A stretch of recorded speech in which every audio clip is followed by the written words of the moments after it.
ఉద్యోగుల బకాయిలపై శాసన మండలిలో అధికార ప్రతిపక్ష సభ్యుల మధ్య వాడివేడి చర్చ జరిగింది.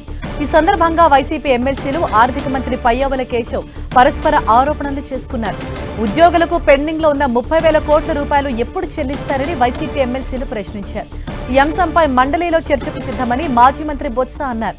ఈ విషయంపై ఆర్థిక మంత్రి పయ్యావుల కేశవ్ కౌంటర్ ఇచ్చారు. గత సర్కార్ ఉద్యోగుల సొమ్మును ఇతర పథకాలకు డైవర్షన్ చేశారని విమర్శించారు.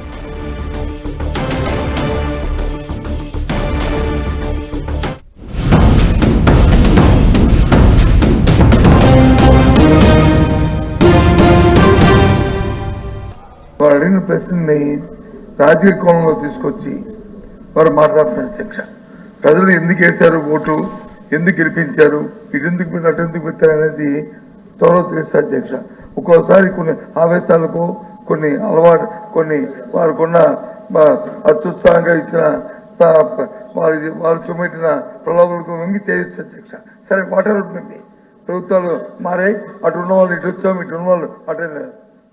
No issue, no issue.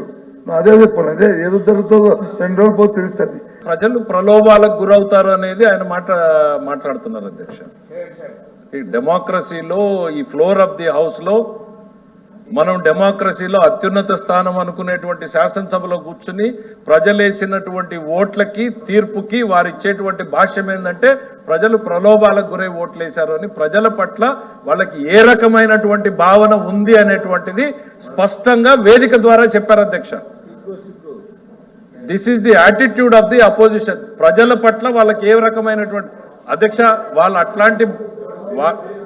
వాళ్ళు అట్లాంటి భ్రమల్లోనే ఉండాలని మేము కోరుకుంటాం. అంతకుముందు ఉన్న ప్రభుత్వంలో మేము 27% ఫిట్మెంట్ ఇచ్చాము. పిఆర్సీ వచ్చి గత ప్రభుత్వంలో వేసింది.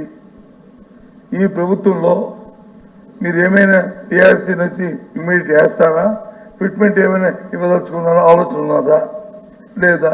సూటుగా అడుగుతున్నాను, సూటుగా చెప్పినాను. అధ్యక్ష, ఇక పోతే అప్పులు ఎంత ఉన్నాయి, ఇది కంటిన్యూ ప్రాసెస్. అధ్యక్ష, లేదు డిబేట్ పెడదామంటే ఇంకా రేపు లేదా ఒక రోజు పొడిగించండి. అధ్యక్ష, బిఎస్సీలను పెట్టుకుని మళ్ళీ ఫైనాన్షియల్ స్టేటస్ మీద మనం చర్చించుకుందాం. అధ్యక్ష, అప్పుడు ఎవరు చేసిన అప్పులు ఏంటో, ఎవరు ఇచ్చిన అప్పులు ఏంటో, ఎవరు బకాయిలు పెట్టారో, ఎవరు విద్యాశాఖ బకాయిలు పెట్టారో, ఎవరు ఆరోగ్యశ్రీకి బకాయిలు పెట్టారో, ఎవరు ఎంప్లాయీస్ బకాయిలు పెట్టారో, ఎవరు అంత ఇవ్వాలో అన్ని కూడా చర్చిద్దాం.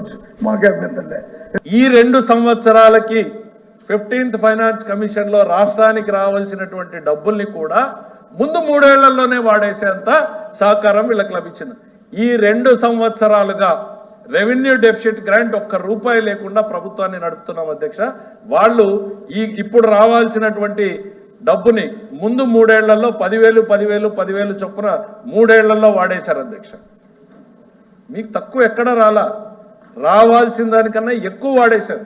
ప్లస్ 2014-19 మధ్యలో మేము ఏదైతే రెవెన్యూ డెఫిసిట్ గ్రాంట్ కోసం పోరాటం చేశామో ఆ 10,000 కోట్లని కూడా మీరు వాడేశారు.